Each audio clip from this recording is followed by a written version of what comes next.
kenalin, aku Pramita Adan Hidayah dari jurusan Pendidikan Guru Madrasah Ibtidaiyah Institut Agama Islam Negeri Ponorogo.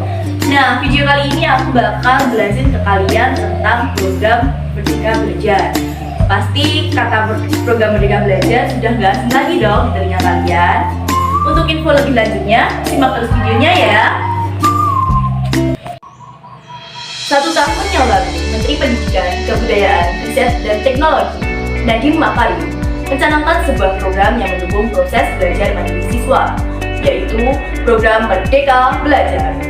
Seperti namanya, program Merdeka Belajar merupakan sebuah program yang mengupayakan proses belajar siswa secara merdeka atau bebas, sesuai dengan minat dan karakter mereka. Guru kini tidak lagi berperan sebagai menjalankan kurikulum saja, namun sebagai penghubung antara kurikulum dan minat siswa. Pada program ini, guru dan siswa sama-sama bebas berinovasi dalam rangka meningkatkan kualitas belajar mereka. Lalu, bagaimana penerapan kebijakan program Merdeka Belajar ini? Menurut Badan Standar Nasional Pendidikan, Merdeka Belajar adalah suatu pendekatan yang dilakukan supaya siswa dan mahasiswa bisa memilih pelajaran yang diminati. Hal ini dilakukan supaya para siswa dan mahasiswa bisa mengoptimalkan bakatnya dan bisa memberikan sumbangan yang paling baik dalam berkarya bagi bangsa.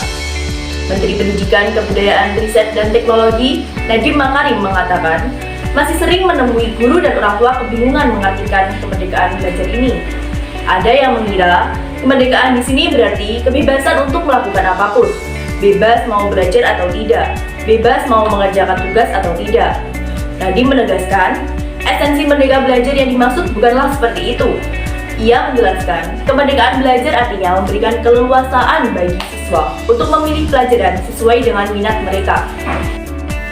Nadiem mengatakan, Merdeka Belajar bisa dijadikan solusi, di mana kebijakan dirancang berdasarkan keinginan dan memprioritaskan kebutuhan siswa. Sebagai cara mengimplementasikan hal ini, Nadiem meminta guru di sekolah merancang metode pembelajaran berbasis proyek untuk memacu kreativitas siswa. Sementara, mahasiswa didorong untuk memanfaatkan hak belajar di luar kampus yang disediakan melalui program Kampus Merdeka. Ia meminta mahasiswa aktif magang di industri, melakukan pertukaran pelajar, atau mengajar di sekolah di daerah 3T, tertinggal, terdepan, dan terluar.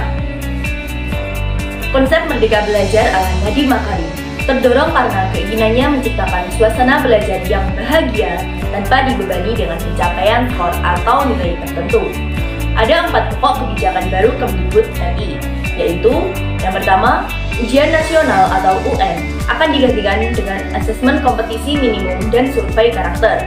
Asesmen ini menekankan kemampuan penalaran literasi numerik yang didasarkan pada praktik terbaik tes PISA atau Programme for International Student Assessment. Berbeda dengan UN yang dilaksanakan di akhir jenjang pendidikan, asesmen ini akan dilaksanakan di kelas 5, 8, dan 11. Hasilnya diharapkan menjadi masukan bagi sekolah untuk memperbaiki proses pembelajaran selanjutnya sebelum peserta didik menyelesaikan pendidikannya. Yang kedua, ujian sekolah berstandar nasional atau USBN akan diserahkan ke sekolah. Menurut Kemdikbud, sekolah diberikan keleluasaan dalam menentukan bentuk penilaian, seperti portofolio, karya tulis, atau bentuk penugasan lainnya. Yang ketiga, penyederhanaan rencana pelaksanaan pembelajaran atau RPP. Menurut Nadiem Makarim, RPP cukup dibuat 1 halaman saja. Melalui penyederhanaan administrasi, diharapkan waktu guru dalam pembuatan administrasi dapat dialihkan untuk kegiatan belajar dan peningkatan kompetensi. Yang keempat, pendidikan penerimaan peserta didik baru atau PPDB, sistem zonasi diperluas tidak termasuk daerah 3T. Bagi peserta didik yang melalui jalur afirmasi dan prestasi diberikan kesempatan yang lebih banyak dari sistem PPDB. Pemerintah daerah diberikan kewenangan secara teknis untuk menentukan daerah zonasi ini. Nadiem membuat kebijakan Merdeka Belajar bukan tanpa alasan. Asalnya, penelitian PISA tahun 2019 menunjukkan hasil Indonesia hanya menduduki posisi ke-6 dari bawah untuk bidang matematika dan literasi. Indonesia menduduki posisi ke-74 dari 79 negara.